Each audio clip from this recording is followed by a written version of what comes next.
நெகேமியா அவர் மிக சிறந்த ஒரு விசுவாசியாக, ஒரு தேவனோடு இருக்க ஒரு பற்றுறுதியோடு கூட திகழ்ந்தவர்.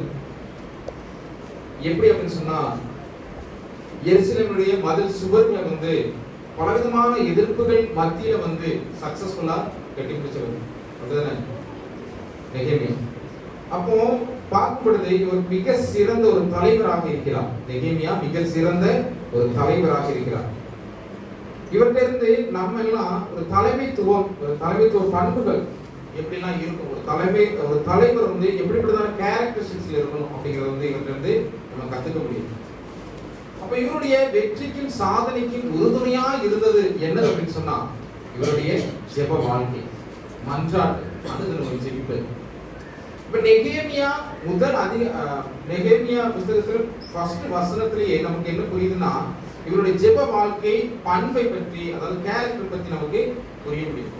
அப்ப இவருடைய ஜெபத்தில் இருக்க வேண்டிய முக்கியமான அம்சங்கள் நமக்கு எடுத்துக்காட்டு.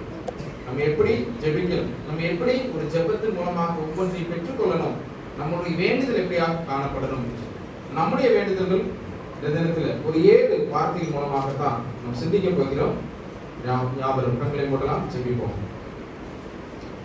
எங்கள் அன்பின் நல்ல கர்த்தாவே, ஆண்டவரே இயேசுப்பா, இந்த நேரத்தில் நெகேமியாவை குறித்து நாங்கள் சிந்திக்கும் பொழுது கர்த்தாவே, அதில் வரக்கூடிய ஒவ்வொரு வார்த்தைகளையும் நாங்கள் உன்னிப்பாக கவனித்து எங்களுடைய வாழ்க்கையில், எங்களுடைய ஜெப வாழ்க்கை எப்படியாக காணப்படுகிறது என்பதை நாங்கள் புரிந்து கொள்ள உதவி செய்யுங்கப்பா. நாங்கள் எப்படியாக காணப்பட வேண்டும், எப்படிப்பட்டதான வெற்றிகளை சிறக்க வேண்டும் என்பதை நீர் எங்களுக்கு அறிவுறுத்த முயற்சிப்பேன் கர்த்தாவே. ஒவ்வொரு வார்த்தைகளும் எங்களுக்குரியதாக நாங்கள் எடுத்துக்கொண்டு நாங்கள் எங்களை மட்டுமே சோதனை செய்து பார்ப்பதற்கு உதவி செய்திருக்கிறேன். காத்து வழி நடத்தும் அப்பா, பெறப்படுத்தும் இயேசு ஜெபங்கள் பிதாவே, ஆமென். 1-2 வசனங்களை வாசிக்கும் பொழுது ஃபர்ஸ்ட், அதாவது முதலாவதாக அவர் எதை குறித்து மன்றாட விண்ணப்பிக்க விரும்புகிறாரோ அதை பற்றி ஒரு கரிசனை அவர்கிட்ட காணப்படும். நெகேமியா கிட்ட ஒரு கரிசனை காணப்படும். எதற்காக ஜெபம் பண்றோமோ, எதற்காக விண்ணப்பத்தை ஏறெடுக்கிறோமோ அதற்கான ஒரு கரிசனையும் ஒரு அக்கறையும் அவர்கிட்ட காணப்படும். நெகேமியா கிட்ட எது காணப்படுது? ஒரு கரிசனையும் அக்கறையும் காணப்படும். அப்போ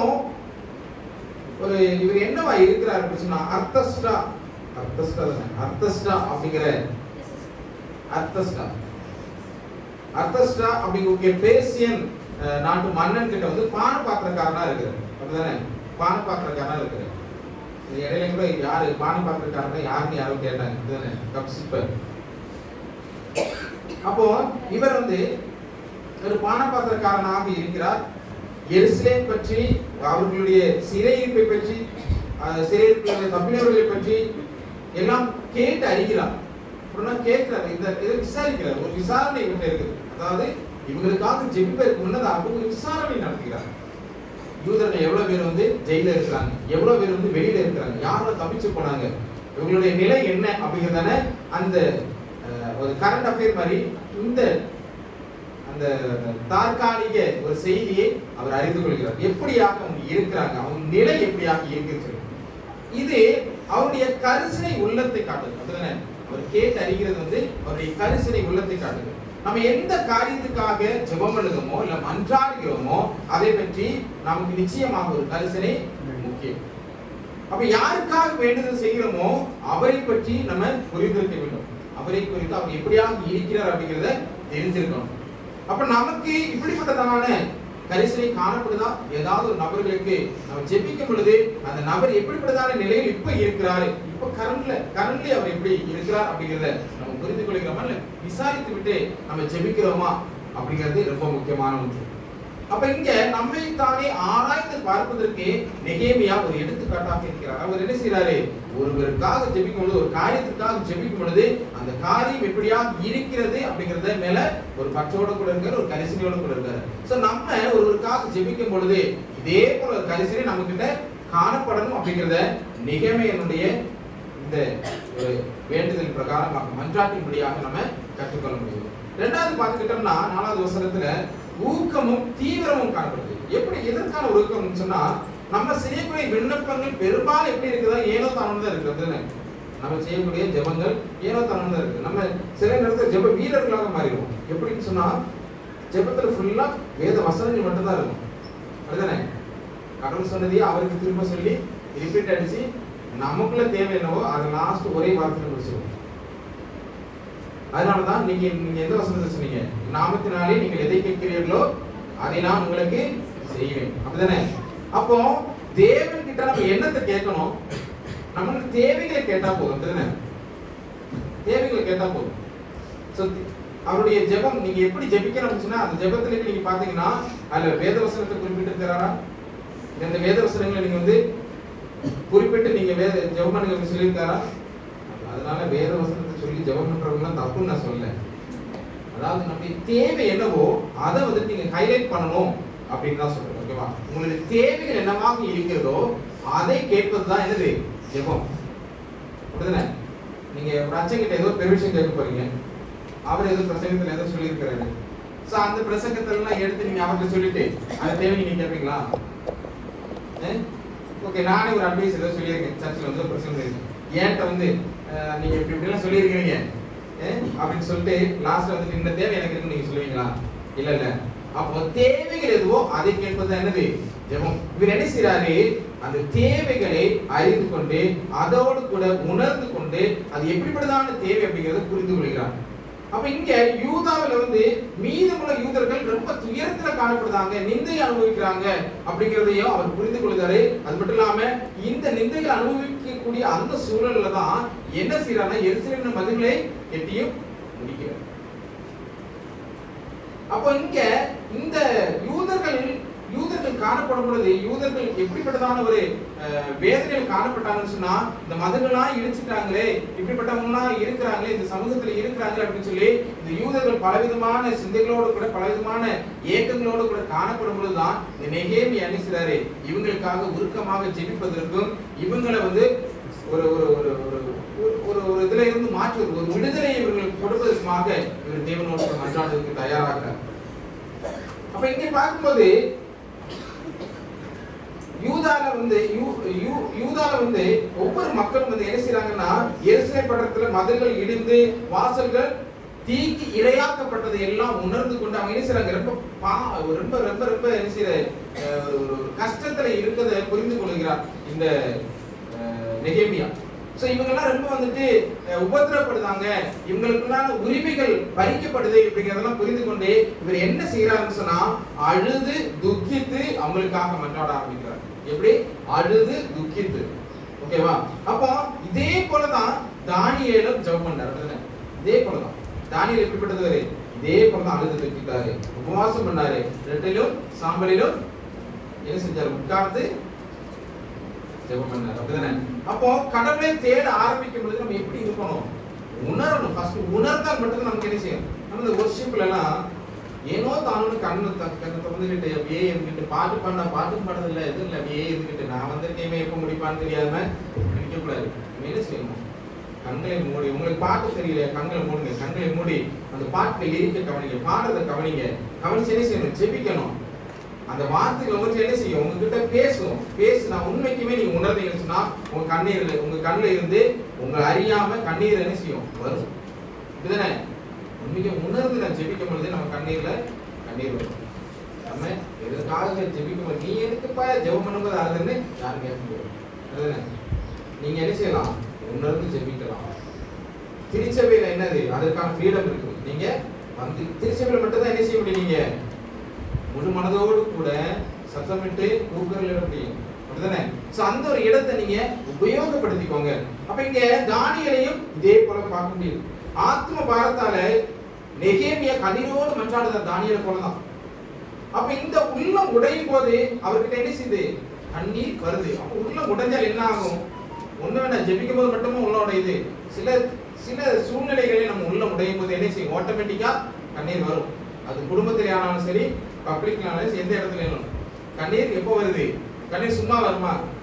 நான் பாருங்க கண்ணீர் வர வைக்கிறேன் அப்படின்னு சொல்லிட்டு பண்ண வந்துருமா? வராது. அதுக்கு நெசரின் தான் தேவைப்படும். உள்ள முடையும் போது மட்டும்தான், நான் உள்ள முடையக்கூடிய அளவிற்கு ஏதாவது ஒரு நிகழ்வு நடந்ததா மட்டும்தான் அதை யோசிக்கும் பொழுது என்ன ஆகும்? சிந்தனைகளாக போகும் பொழுதே கண்ணீர் வர தொடங்கும். அப்போ இங்க வாசிக்கலாம். யாக்கோபு 5:16.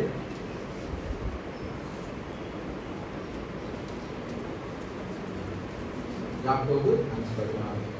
நீங்கள் சத்தமடையும்படிக்கு உங்கள் குற்றங்களை ஒருவருக்கொருவர் அறிக்கையிட்டு ஒருவருக்காக ஒருவர் ஜெபம் பண்ணுங்கள். நீதிமான் செய்யும் ஊக்கமான வேண்டுதல் மிகவும் பலனுள்ளதாக இருக்கிறது. நீதிமான் செய்யக்கூடிய ஊக்கமான வேண்டுதல் பலனுள்ளதாக இருக்குது. ரொம்ப பலனுள்ளதாக இருக்கணும்னு சொன்னா நம்ம என்ன செய்யணும்? ஊக்கமாக ஜெபிக்கணும். அப்படிதானே? ரொம்ப ஊக்கமாக ஜெபிக்கும் பொழுது என்ன ஆகும்? அது பலன் அடையும். நம்ம எதற்காக ஜெபிக்கிறோமோ அந்த பலன் நமக்கு நிச்சயமாக கிடைக்கும். அப்ப இப்படிப்பட்ட ஊக்கம், தீவிரம், பார் நம்ம கிட்ட காணப்படணும். அப்படி இல்லைன்னா நம்முடைய மன்றாட்டு என்ன ஆகும்? பலனற்றதாக போயிடும். நம்முடைய ஜெபம், நம்முடைய விண்ணப்பம் என்ன ஆகும்? ஒரு பிரயோஜனம் இருக்காது. கடவுளே கடவுள்னு சொன்னாலும் எதையும் நம்ம காண மாட்டோம். ஒண்ணுமே நமக்கு கிடைக்காது. அடுத்து பார்த்துக்கிட்டோம்னா ஒரு அணுகுமுறையை பார்க்கிறது. 5வது வசனத்துல அணுகுமுறையை பார்க்க முடியுது. ஓகே, அப்போ ஆண்டவரை குறித்த சரியான அறிவோடு கூட அவரை துதிக்கணும், அவர்கிட்ட அணுக வேண்டும். சரியான அண்டர்ஸ்டாண்டிங் என்னது? நாம் யாரை நோக்கி ஜெபம் பண்றோம் அப்படின்னு நமக்கு தெரிஞ்சிருக்கும். யாரை நோக்கி ஜெபம் பண்றோம்? தேவனானவருடைய மகத்துவம் எப்படிப்பட்டது? தேவனுடைய நாமம் எவ்வளவுக்கு உயரப்பட்டது? தேவன் யார்? சர்வ வல்லவர் அப்படிங்கிறது. அவருடைய நாமம் உன்னதத்தில் இருக்கிறது. அப்படி இருக்கும் பொழுது இந்த விண்ணகத்தின் கடவுளை நம்ம எப்படி மன்றாடணும், எப்படி அவர்கிட்ட ஒரு அணுகுமுறை, நம்ம எப்படி அவருக்கு கிட்ட சேரணும் அப்படிங்கக்கூடிய அறிவு நமக்கு இருக்கணும். ஏனோ தானோ சொல்லாமல் தேவன்கிட்ட நம்ம முறைப்படி நம்ம தேவன்கிட்ட அணுக வேண்டும். பல நேரத்துல எல்லாவற்றுக்கும் மேலானவர் நம்முடைய தேவன் அப்படிங்கிறது மறைந்து போய் நம்ம காணப்படும். பல நேரத்துல நம்ம ஏதாவது கஷ்டம் வரும்பொழுது ஜெபித்தால் மாறப்படுகிறது உண்டு. ஆனா நம்ம என்ன செய்யறோம்? அது ஜெபத்தை மறந்துடுறோம். எல்லாம் முடிஞ்சு ஃபைனலா ஒரு எங்கேயுமே ஒரு ரிசல்ட் கிடைக்காத நேரத்துல நினைச்சிரும். கடைசியாக எதை வச்சிருக்கோம்? நம்ம வாழ்க்கையில ஜெபத்தை வச்சிருக்கோம். முதலாவதாக ஜெபத்தை பண்ணிட்டு அந்த காரியத்தை தொடர்ந்து இருந்தா அதை எதிர்கொள்வதற்கான சக்தியை தந்திருப்பாரு. நம்ம என்ன செய்யறோம்னா ஜெபிக்காமே ஒரு காரியத்தை தொடங்கிட்டு அதுல வரக்கூடிய கஷ்டத்தை அனுபவிச்சு ஆளுது புலம்பிட்டு லாஸ்ட் என்ன செய்யறோம்? கடவுளே எப்படியாவது கூடுமானால் இந்த பாரத்தை நிலம் நீக்குங்கப்பா அப்படின்னு சொல்லி ஜெபிக்கிறோம். அப்படிதானே? சோ நமக்கு முன்னாடி என்ன இருக்கணும்? எந்த ஒரு செயலை செஞ்சாலும் சரி என்ன இருக்கணும்? ஜெபம் அப்படிங்கிறது முன்னாடி இருக்கணும். ஜெபத்தின் மூலமா எதா இருந்தாலும் சரி, சாப்பிடும் போதா இருந்தாலும் சரி, வெளியில போறீங்களா, ஓகே, எதா இருந்தாலும் சரி, வீட்டுல இருந்து நீங்க வீட்டுல இருந்து ஸ்டெப் வெளியில ஜஸ்ட் கடைக்கு தான் போறீங்களா, ஜஸ்ட் ஒரு சின்ன ஒரு வார்த்தை போதுமே. கர்த்தாவே ரட்சிங்க ஒரே ஒரு வார்த்தையில் ஜெபத்தை முடிச்சார்ல. சோ அதே போல நம்மளும் என்ன செய்யலாம்? ஒரே ஒரு வார்த்தையில கடவுளே நான் முன்னாடி போறேன், காய்கறி வாங்க போறேன், அரிசி வாங்க போறேன், சீனி வாங்க போறேன்னு சொல்லி இதை நீங்க பண்ணும்போது உங்களுக்கு குழந்தை என்ன செய்யும்? ஆட்டோமேட்டிக்கா அவங்களுக்கு கத்துக்குவாங்க. அப்போ எங்க போனாலும் ஜெபிக்கணும் அப்படிங்கிறது. அப்படிதானே? நம்ம போறோம், வெளில போறோம், நம்ம திரும்ப வருவமாக கூடிய நிச்சயம் நமக்கு இல்லை. ஆகவே என்ன செய்யணும்?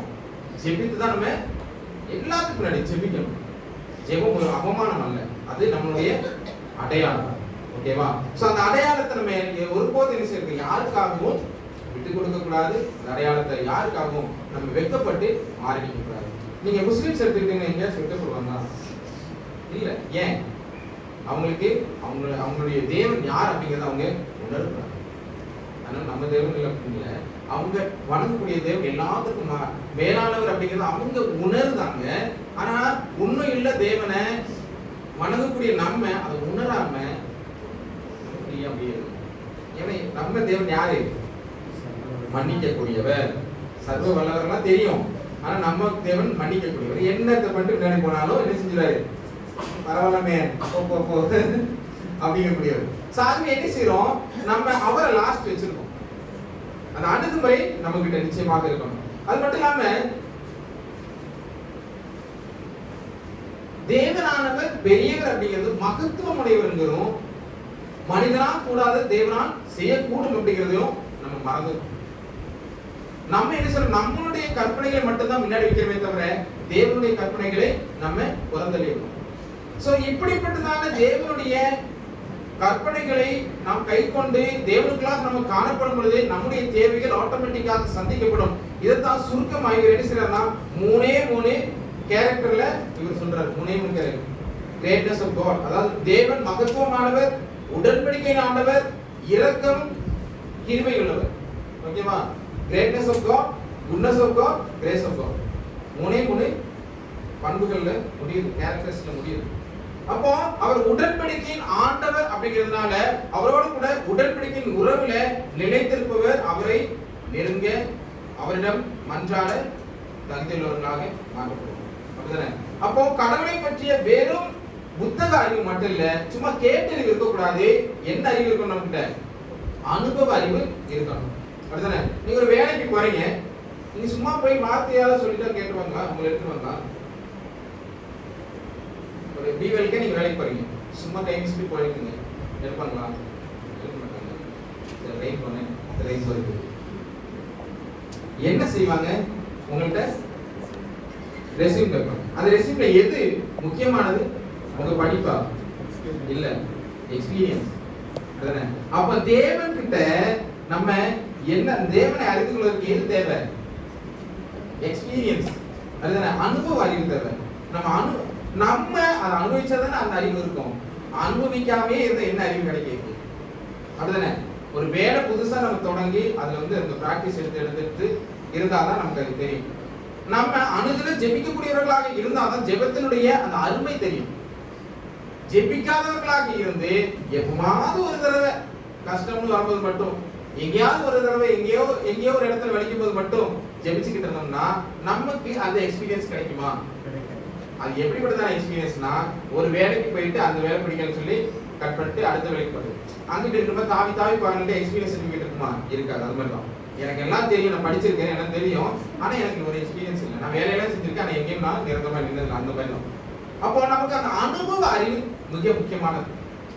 அப்ப தானியேலும் ஆண்டவரை பற்றின ஒரு தெளிவான சரியான அறிவோடு கூட தன்னுடைய விண்ணப்பத்தின் மூலம் ஆண்டவரை அணுகுகிறார். அதனாலதான் அவருடைய விண்ணப்பம் அவருடைய விண்ணப்பம் என்ன ஆகுது? சக்சஸ் ஆகுது. அதனால நம்ம வணங்கக்கூடிய வல்லவரை நம்ம ஒவ்வொரு நாளும் என்ன செய்யணும்? நோக்கி பார்த்து நம்முடைய ஜெப வேலையில தேவனிடையில காணப்படும் பொழுது தேவனாலும் நமக்கு தரக்கூடிய ஒரு வார்த்தைகள் காணப்படும். நிச்சயமாக நம்ம குடும்பத்தில் ஜெபிக்கும் பொழுது என்ன செய்வாரு? நமக்கு அன்றைய தினத்துக்கான வார்த்தையை தருவார். அப்படிதானே? நான் சொல்றது பார்த்து இன்னைக்கு பார்த்து சொல்லிட்டு போங்க, நாங்க என்ன ஜெபம் பேர் இருக்குது, பார்வையெல்லாம் அப்படிதான் இருக்குது. முடிச்சிருக்கேன், 9 முடிஞ்சிடும் நம்ம டைமிங். ஓகேவா? பயப்படாதீங்க. வேற 7 பாயிண்ட் வேற போட்டு வச்சிருக்காரு, அதில் போட்டு வச்சிருக்கோம். இனி எவ்வளவு சொல்ல போறாருன்னு பயப்படாதீங்க. ஓகேவா? அடுத்து 4வதா 6வது வசனத்தை வாசிக்கும் பொழுது தாழ்த்தி அறிக்கை செய்யணும். எப்படி தாழ்த்தி? முதலாவது இங்க தன்னை தாழ்த்தி ஜெபம் செய்கிறார், வேண்டுகிறார். அப்படிதானே? பரிசேயர் போல இல்ல. பரிசேயர் என்ன செய்யறாங்க? அவங்க கொஞ்சம் பெருமை, கொஞ்சம் அவங்க கிட்ட கொஞ்சம் மேட்டிமை இருந்துச்சு பரிசேயர் கிட்ட. ஆனா இவங்க எப்படி? இவர் எப்படி தாழ்த்துறார். அப்ப ஜெபத்துல எது மிக முக்கியம்? தாழ்மை ரொம்ப முக்கியம். நான் சர்ச்சில் பாஸ்டரா இருக்கீங்க, எனக்கு உங்களால செய்ய முடிச்சுன்னா செய்யுங்க, இல்லைன்னா என் உங்களுக்கு காரியத்தை நான் பார்த்துக்கிறேன், உங்களுக்கு முடிஞ்சா செய்யுங்க அப்படின்னு சொன்னா என்ன நடக்கும்? தூக்கி போட்டு 2 மிதி மிதிச்சு எங்க போட்டு வருது? அது கூமாறு தானே, தூக்கி போட்டு வருது. நான் அதுக்கப்புறம் அங்க இருந்து வந்தா என்ன நடக்கும்? கூமாரத்தில் முழுக்கி வந்தா எப்படி இருக்கும்? நாத்தடி. சோ அந்த மாதிரியான வாழ்க்கையா இருக்கு. சோ இங்க பெருமை நம்ம கிட்ட இருந்துச்சுன்னா என்ன ஆகும்? நாற்றம் அடிக்கக்கூடிய வாழ்க்கையா இருக்கு. பெருமை நம்ம கிட்ட இருக்கக்கூடாது. தேவனிட்ட அணுகும் பொழுது, தேவனோடு கூட போகும் பொழுது நம்மை தானே நம்ம என்ன செய்யணும்? தாழ்த்தி கொள்ள வேண்டும். நம்மை தாழ்த்தணும், நம்ம அறிக்கை செய்யணும். தாழ்த்தி அறிக்கை செய்ய மட்டும்தான் அந்த விண்ணப்பம் என்ன ஆகும்? கேட்கப்படும். அப்போ ஏன் அப்படின்னு சொன்னா யாக்கோபுல சொல்றது, யாக்கோபு 4:6, தாழ்மையுள்ளவர்களுக்கு தம்முடைய அருளை கிருபையை தேவனானவர் செய்றாரு, அருள்தான். இதை நெகேமியா நல்ல விதத்துல புரிஞ்சிருக்காரு. தாழ்மையுள்ளவர்களுக்கு தேவனானவர் இறங்குவார். நம்ம தாழ்த்தி அறிக்கை செஞ்சா நிச்சயமாக தேவனானவர் செய்வார் அப்படிங்கிறத யார் செஞ்சிருக்காரு? யாருக்கு புரிஞ்சிருக்காரு? நெகேமியா. இதுதானே தூக்கமாக வருது. இங்க நம்ம கவனிக்க வேண்டிய ஒண்ணு என்னன்னா, இந்த மக்கள் பாவம் செஞ்சவங்க, இவங்க தான் வழி தவறி போயிட்டாங்க. நான் நல்லவன், நான் யோக்கியவன், நான் ரொம்ப யோக்கியன், நான் ஒரு தப்பு பண்ணல அப்படின்னு சொல்லி நெகேமியா சொன்னாரா? சொல்லல. நெகேமியா சூப்பரான ஒரு வார்த்தை சொல்றாரு, நானும் என் தகப்பன் வீட்டார் பாவம் செய்தோம், நானும் என் தகப்பன் வீட்டார். நம்ம சொல்லுவோமா? நம்ம ஏதோ ஒண்ணு புத்தம் சொல்லிட்டு ஏதோ ஒண்ணு நடந்து சர்ச்சிலே வச்சுக்கொள்வோமே, சர்ச்சில் ஏதோ பிரச்சனை நடக்குது, ஒரு ஃபேமிலி பேசுறேன், மகாமையை நான் திட்டிக்கிட்டு இருக்கிறேன், இப்படி பண்ணலாம், இப்படியெல்லாம் நீங்க பண்ணலாமா அப்படின்னு அவங்களை திட்டிக்கிட்டு இருக்கிறேன். ஸோ அவங்க வந்து என்ன சொல்றாங்க, நான் மட்டும் இல்லை அது விஜயலட்சுமி தான் இருக்குது அப்படின்னு. விஜயலட்சுமி கிட்ட சொல்லும்போது விஜயலட்சுமி சொல்லுங்க, நான் மட்டும் இல்லை பாஸ்டர், மீகா தான் இருக்காங்க. மீகாக்கு என்ன சொல்றாங்க, நான் மட்டும் இல்லை, உங்க சர்ச்சில் முன்னாள் செக்ரட்டரியா இருக்காரு அப்படின்னு சொல்றாங்க. ஸோ இப்படி இதுதான் நம்ம, அப்படிதானே, இது மனிதன். ஆனா இந்த மனுஷனை பாருங்க, இந்த நெகேமியாவை பாருங்க, அதெல்லாம் சொல்லவே இல்லை. தன்னுடைய தவறாக எண்ணிக்கொண்டு அவன் தப்பு பண்ணல. ஆனா அவன் என்ன செய்யறான், அந்த ஒற்றுமையில கொண்டு வரான். ஒரு ஆள் பண்ணியிருந்தாலும் என்னை சார்ந்ததுதான், நான் சார்ந்தது. என்னுடைய மக்களுக்கு ரட்சிப்பு கிடைக்கணும்னா நானும் கர்த்தாவே, நானும் அந்த ஒரு ஆளு தான், நான் அதில் ஒரு ஆளு தான். நானும் சில காரணமா இருந்திருக்கலாம். ஏன் அப்படி சொல்றாருன்னா, மேபி அவர் நினைச்சிருக்கலாம், நானாவது சொல்லி புரிய வச்சிருக்கலாம்னு நினைச்சிருக்கலாம். ஓகேவா? இனி ஒண்ணு, மேபி அவர் வந்து அதுக்கு முன்னாக, அதாவது இந்த ஆக்கினை எல்லாம் நடக்கைக்கு முன்னதாக அவர் அதற்காக ஜெபிக்காம இருந்திருக்கலாம். ஸோ அது யாருடைய தவறு? அதெல்லாம் நம்ம அதெல்லாம் சொல்ல மாட்டோம், ஏன்னா அது நமக்கு கடவுள் கொண்டு தெரிஞ்சது. ஆனா நெகேமியா என்ன செய்யறாருன்னா, தன்னுடைய தவறாக ஏற்றுக்கொண்டு என்ன செய்யறார், நானும் என் தகப்பன் வீட்டாரும் பாவம் செய்தோம், நாங்கள் நமக்கு எதிராக வழி தவறி நடந்தோம், கற்பனைகளையும் கட்டளைகளையும் நீதி வழிகளையும் கடைபிடிக்க தவறணும் அப்படின்னு சொல்லி இவர் சொல்றாரு. அப்ப தன்னையும் இணைத்து என்ன செய்யறாரு, மக்களின் பாவத்தை தன் மீது ஏற்றுக்கொண்டு என்ன செய்யறாரு, அறிக்கை செய்யறாரு. இன்னொரு ஏற்றுக்கொண்டு அறிக்கை செய்ய, தன் என்னுடைய மக்கள் இவங்க ஜல்லிக்கட்டுல மட்டும் ஒன்னா இருந்தா போதாது, திருச்சபை ஜபத்திலையும் திருச்சபையிலையும் ஒன்னா இருக்கணும் அப்படிங்கிறது நம்ம கிட்ட ஒவ்வொரு நாளும் ஒரு ஆணி வச்சு ஒரு சுத்தியலை வச்சு என்ன செய்யணும், வருடங்களுக்கெல்லாம் திருச்சபையில கவனமா ஒன்னா இருக்கணும்னு சொல்லி ஒவ்வொரு பேரும் தலையிலேயே டங்கு டங்கு டங்குன்னு அடிச்சா மட்டும் தானே வேணே ஆகும். அப்பமாவது வலிக்கும் போது தலையை கொண்டு, ஐயோ இது எதுக்கு தானே தானி அடிச்சிருக்கு, அதே மறந்துடும். சில நேரத்துல மறந்து போனதுக்கு மறந்துடும், திருச்சபையில ஒற்றுமையா இருப்பதை மறந்துடும். அப்படிதான் இருக்கிறோம். அதுதானே, என்னதான் வலி வந்துச்சுன்னா, என்னதான் கஷ்டம் வந்துச்சுன்னா நம்ம என்ன செய்யறோம், ஒற்றுமையாகவோ இது என்னுடைய இதுனோ நம்ம எல்லாம் ஒண்ணு அப்படிங்கிறக்கூடிய ஒரு நினைப்பில்லாத வரணும். ஆனால் இங்க ஜெப வீரர் என்ன செய்யறாரு, நம்மள ஒண்ணு, என்னுடைய மக்கள் தவறு செஞ்சாங்கன்னா என்னுடையும் கூட அப்படின்னு சொல்லி உணர்ந்து கொண்டு அவரு நானும் என் வீட்டாரும் தவறு செஞ்சிருக்கிறார் அப்படிங்கிறார். அப்படின்னா மற்றவர்கள் பெரும் பாவிகள், நான் சின்ன பாவிதான், அவங்க எல்லாம் பெரிய அக்கிரமக்காரங்க, நான் வந்து சின்ன ஒரு தப்பு தான் பண்ணேன். அவரு கத்தி எடுத்து குத்துனா ஜஸ்ட் ஒரு அடி மட்டும் தான் அடிச்சேன் அப்படிங்கிறது ரெண்டு ஈக்குவல் தான். கத்தி எடுத்து குத்துறதும் வார்த்தையால சொல்றதும் ஒரு அடி அடிக்கிறது எல்லாமே ஒண்ணுதான், அப்படிதானே? சோ இதுல என்ன நடக்குதுன்னு சொன்னா, இவர் வந்து தன்னை உட்படுத்திக் கொள்வது நமக்கு இது பெரிய ஒரு ஆச்சரியத்தை உண்டு. ஜெபத்துல நம்ம தாழ்த்தி கொண்டு கர்த்தாவே நானும் ஒரு பாவியாக தான் இருக்கிறேன் அப்படி சொல்றதே பெரிய ஒரு ஜெபம் தான், அப்படிதானே? அதுதான் ஒரு வெற்றிக்கான படி, நம்மளையும் அதை இன்க்ளூட் பண்ணும்போது. அப்ப நெகேமியா தானியேல் இப்படிப்பட்டதான ஒரு விசுவாச கூட்டம் இருக்கிறதுனாலதான் நம்ம என்ன செய்யறோம், நம்ம இப்போ சில விதமான கிருவைகள் பெற்றுக்கொள்றோம். இவங்களால பார்க்கறது நம்மளாம் எம்மாத்திரம் அப்படிதான் யோசிக்கணும், அப்படிதானே? இவங்க இவ்வளவுக்கு ஜெப வீரர்களுக்கு நம்மளுடைய ஜெபம்ல எவ்வளவு கலவு வரும் அப்படிங்கறது யோசிக்க சொல்லுது. அப்ப நம்ம இவங்க கிட்ட இருந்து இந்த பாடத்தை கற்றுக்கொண்டு இருக்கிறோம். நம்ம பாவ அறிக்கையை முறையாக செய்ய தீர்மானிக்கிறோம், முறையாக பாவ அறிக்கை. நம்ம ஒரு கேப் தரோம் தானே, நேரத்திலே ஒவ்வொரு பேர் கண்களை மூடி நீங்க என்ன செய்யணும், இந்த நேரத்தில் அறிந்து மரியாமல் செய்து போன தவறுகளே இந்த நேரத்தில் நீங்க அறிக்கை செய்யலாம் அப்படின்னும், அப்படிதானே? நம்ம அறிக்கை செய்யற மாதிரி இப்ப தொடங்குவாரு, ரொம்ப நேரம் எடுத்து வரோம், கண்ணை மூடிட்டு நீங்க என்ன செஞ்சது கேஸ் வேற நான் வந்து ஓப்பாக்கல செய்ய போயிட்டு இவர் முடிச்சுட்டாருன்னா தான் நம்ம வீட்டுக்கு போய் அந்த சாப்பாடு வைக்க முடியும். பசிக்க வேற செய்யுது, அவசரத்துல காலையில் டீ கூட குடிக்கல, தண்ணி குடிக்கல, என் பிள்ளை வேற கதறிக்கிட்டு இருக்கோம், பசங்க திடீர்னு மயங்கிக்கிற வந்துடும், அப்படிலாம் நம்ம என்ன செய்வோம், யோசிச்சுட்டு இருக்கோம். அப்ப நம்ம என்ன செய்யணும், நம்முடைய பாவ அறிக்கையை ஒரு மனதோடு கூட ஏற்று சொல்ல வேண்டும். அடுத்ததாக 5வது பார்க்கும் பொழுது 8-9 வசனங்களை வாசிக்கும் பொழுது இங்க நெகேமியா மோசேயின் மூலம் கர்த்தர் கொடுத்த கட்டளைகளை மீறினால் வரக்கூடிய தண்டனையை புரிந்து கொண்டிருந்தார்.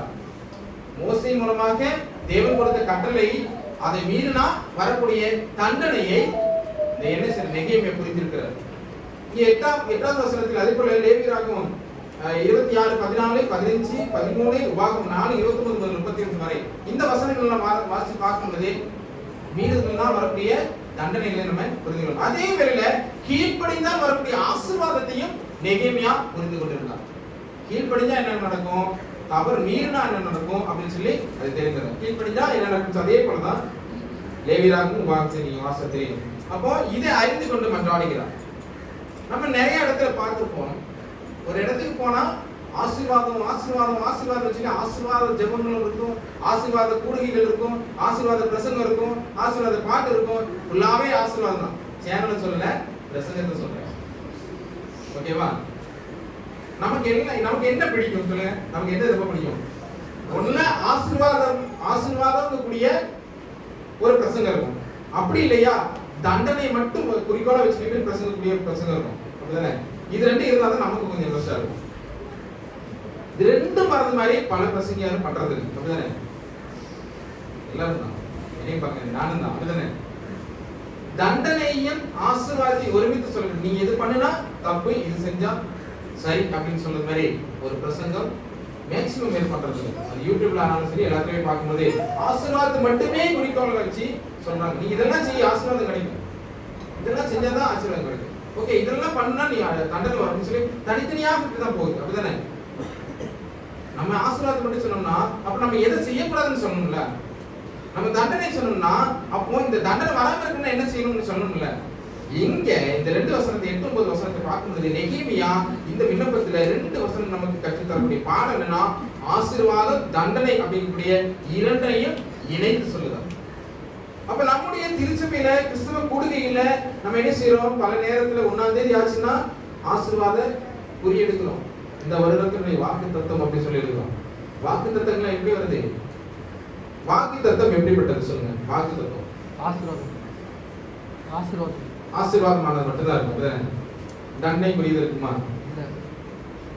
நீ இதை செஞ்ச சாகவே சாவை அப்படின்னு ஒரு வார்த்தை இருக்குன்னு வச்சுக்கோங்க, எடுத்தால் என்ன ஆகும்? அது 1 வருஷம் ஃபுல்லா என்ன நடக்கும் சொல்ல முடியல.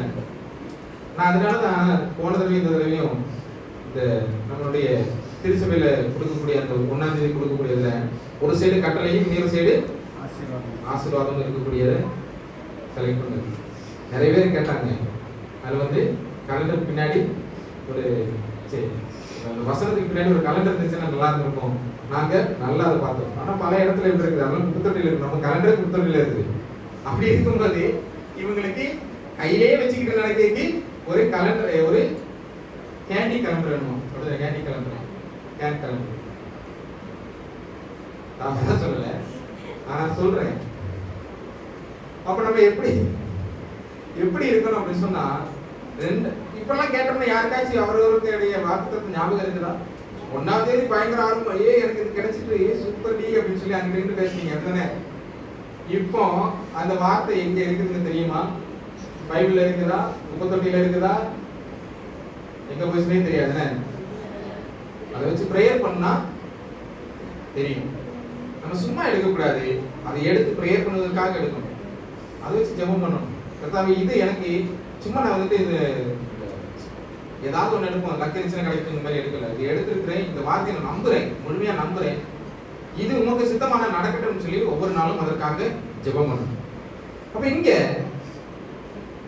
இந்த எச்சரிப்பு வசனத்தை அல்லனா ஒரு வசனத்தை மீறுதல் வரக்கூடிய தண்டனையை நீதி நிலைநாட்டுவதற்கு நம்ம தவறக்கூடிய வேலையில நம்ம என்ன செய்யணும் அப்படிங்கறதெல்லாம் தேவனானவர் தெல்ல தெளிவாக ஒன்றிலையும் சொல்லியிருக்காரு. நம்ம எதற்கு பின்னாடியாக ஓடுதோம்? ஒரு ஆசீர்வாத வசனங்களுக்கு பின்னாடியாக கண்ணு மூடி அப்படியே பைபிள் எடுத்து வெளியில போகும்போது எடுத்து கையை வச்சுட்டு அப்படியே பார்த்து என்ன வசனம் இருக்கிறத வாசிட்டு, அது சிலப்போ நம்ம விருப்பத்துக்கு இல்லைன்னா திரும்ப ஒரு வசனத்தை எடுத்து வாசிச்சுட்டு நம்ம செல்லக்கூடிய அனுபவத்தில் நம்ம காணப்படுவோம். அப்ப இந்த 11வது வசனத்தை வாசிக்கும் பொழுது தேவனோடு கூட நம்ம எப்படிப்பட்டதான மன்றாட்டு காணப்படணும்? பயபக்தியோட காணப்படணும். பயபக்தியோடு கூட காணப்படணும். இந்த பயபக்தி நம்ம கிட்ட நிச்சயமாக இருக்கணும். ஆண்டவருடைய நாமத்துக்கு நம்ம பயப்படணும். ஏனோ தானோ என்று நம்ம காணப்படணும். பைபிள் எடுக்கிறோம்னா அதுக்கு பயம் இருக்கணும். அந்த பைபிள் எப்படிப்படுது?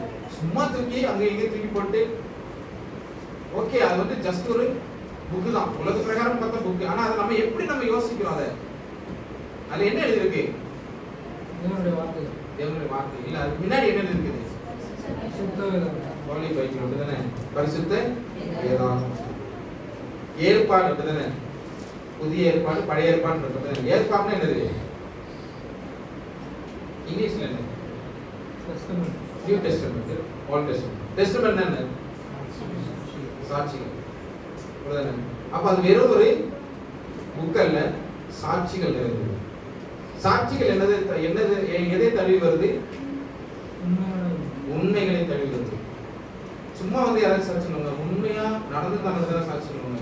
சோ சாட்சிகளை தழுவி வந்ததுதான் அது. அப்ப சாட்சிகள் தான் அதுல இருக்கு. ஒவ்வொரு சாட்சிகள் அதுல இருக்குது. அந்த சாட்சிகள் உண்மையானவைகள். அந்த உண்மையை வந்து நம்ம எப்படி இருக்கணும்?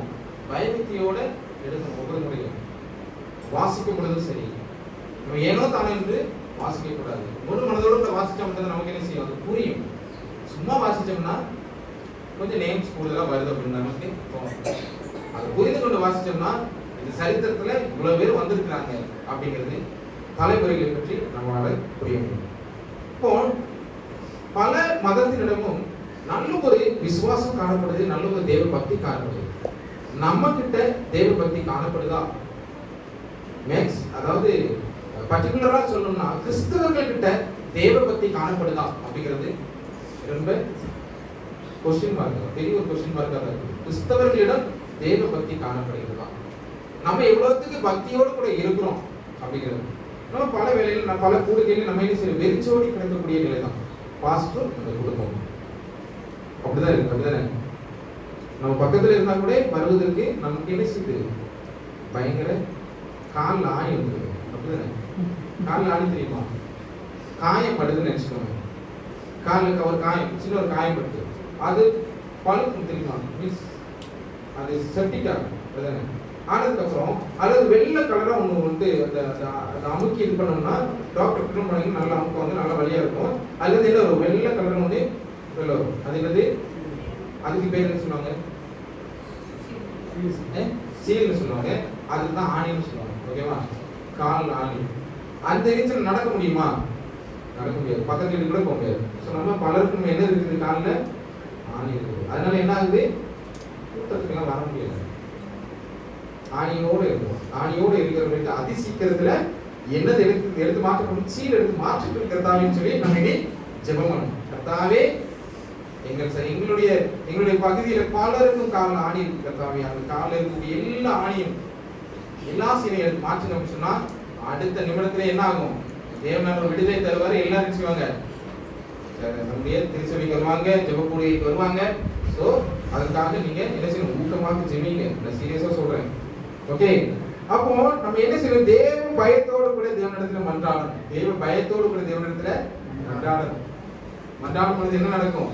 தேவனானவர் ஆச்சரியமான காரியங்களை செய்யணும். நம்ம அலட்சியமாக அசட்டையாக தேவனிடத்துல போனா அவர் என்ன செஞ்சாரு? நம்மளை அசட்டை பண்ணி விட்டுருவாரு, நம்மளை அலட்சியம் பண்ணி விட்டுருவாரு. அப்ப நம்மகிட்ட என்ன காணப்படணும் சொன்னா சமர்ப்பணம் காணப்படணும். தேவனோடு ஒரு சமர்ப்பணம் காணப்படணும். எவ்வளவு முக்கியமான அவசரமான சூழ்நிலை இருந்தாலும் சரி, நம்ம ஏனோ தானோன்னு சொல்லி ஜெபிக்காம உரிமையாக நிதானமாக தேவனிடத்துல அணுகினா தேவனானவர் பல நன்மைகளை நமக்கு தருவதற்கு வல்லவராக காணப்படுகிறார். அப்ப தேவனுடைய சித்தத்துக்கு ஏற்ப நம்ம என்ன செய்யணும்? 6 படிகளை தாண்டி 7வது படிக்குள்ளாக போகணும். இந்த 7வது படி என்னது?